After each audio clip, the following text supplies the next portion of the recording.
आज मैं आपको मेरे मित्र के साथ घटी एक सच्ची घटना पेश करने जा रहा हूँ।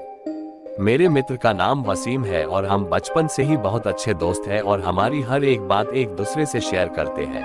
हम जब कॉलेज में आए थे तब उसकी सगाई हो गई थी। वो उसकी मंगेतर से, जिसका नाम रेशमा था, से बहुत प्यार करता था और वो दोनों रात भर मोबाइल पर बातें करते रहते हैं। एक दिन की बात है, उसने मुझे बताया कि वो उसकी मंगेतर से रात को बात कर रहा था। वसीम ने उसकी मंगेतर को मिलने के लिए बोला तो उसकी मंगेतर बदली हुई आवाज में बोली, तू ज्यादा मत बोल वरना तेर को वही दफन कर दूंगी। वसीम एक बार तो ये सुनकर चौंक गया और फिर सोचा वो शायद मजाक कर रही होंगी। फिर वसीम भी उसको मजाक में बोला, क्या कर लेगी तू मेरा, देखते हैं। तो वो फिर बोली, आज रात देख तेरे साथ क्या होता है। ये कहकर उसने मोबाइल रख दिया। अगली सुबह जब वसीम मुझसे मिला तो वो अपनी आप बीती बताने लगा। उसने मुझे रात को फोन वाली बात बताई और उस रात उसके साथ जो हुआ वो बताया। उसने बताया कि रात को 2-3 बजे के आसपास अचानक उसकी नींद खुली और उसके सामने एक सफेद लंबी दाढ़ी वाला आदमी बैठा था। वो बोलने लगा, ले आ गया मैं, अब देख तेरे साथ क्या होता है। उसने वसीम के गले को पकड़ लिया। ऊपर मेरी सांसें रुक गई। वसीम ने उसी वक्त अल्लाह का नाम लेते हुए नमाज पढ़ना शुरू कर दिया और वो उसके सामने से गायब हो गया। मुझे उसकी बात सुनकर बड़ा अचंभा हुआ कि ऐसे कैसे हो सकता है। उसके अगले दिन वसीम ने फिर अपनी मंगेतर से मोबाइल पर बात की और बोला, कल रात तुम मुझे क्या अनाप शनाप बोल रही थी। उसकी मंगेतर ने कहा, ऐसा कैसे हो सकता है जबकि कल तो मैंने फोन ही नहीं किया था। ये सुनकर वसीम के रोंगटे खड़े हो गए और उसने तुरंत फोन काट दिया। उसी वक्त वसीम ने मुझे फोन किया कि उसकी मंगेतर की तबीयत खराब है और कल उसके घर पर चलना है। अगले दिन हम दोनों तैयार होकर वसीम की मंगेतर के घर गए।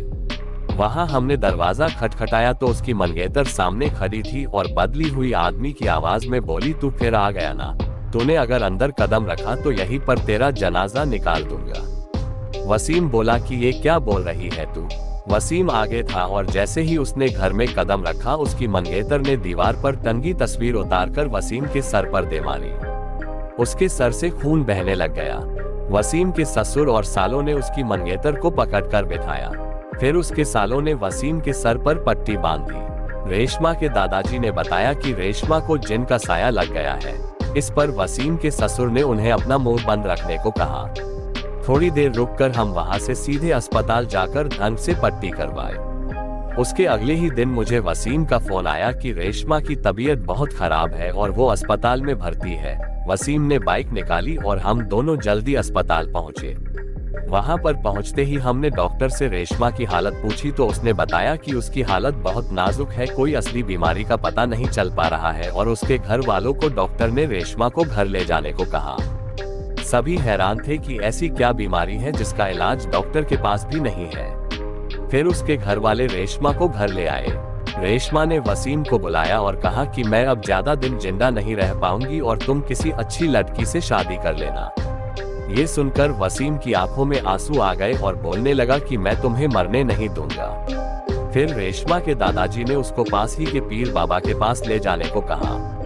हम उसको पीर बाबा के पास ले गए और पीर बाबा ने बताया कि इसको एक बुरे जिन ने जकड़ लिया है जिसकी वजह से वो इसके शरीर को नुकसान पहुंचा रहा है। अब बहुत देर हो गई है। पीर बाबा ने बताया कि इसका एक ही इलाज है, यहाँ से 80 किलोमीटर दूर एक दरगाह है, वहाँ इसका इलाज हो सकता है। और बाबा ने बताया कि इसके साथ वही इंसान जाएगा जिसे वो सबसे ज्यादा चाहती है। वसीम ने कहा कि मैं चला जाऊंगा, मुझे बाइक भी चलाने आती है। रात के 3 बजे वसीम और रेशमा दोनों बाइक पर निकल पड़े। लेकिन आधे घंटे बाद किसी का फोन आया कि वसीम और रेशमा दोनों एक्सीडेंट में मारे गए। ये सुनकर मेरा रो रो कर बुरा हाल हो गया। मेरा सबसे करीबी दोस्त अब इस दुनिया में नहीं रहा।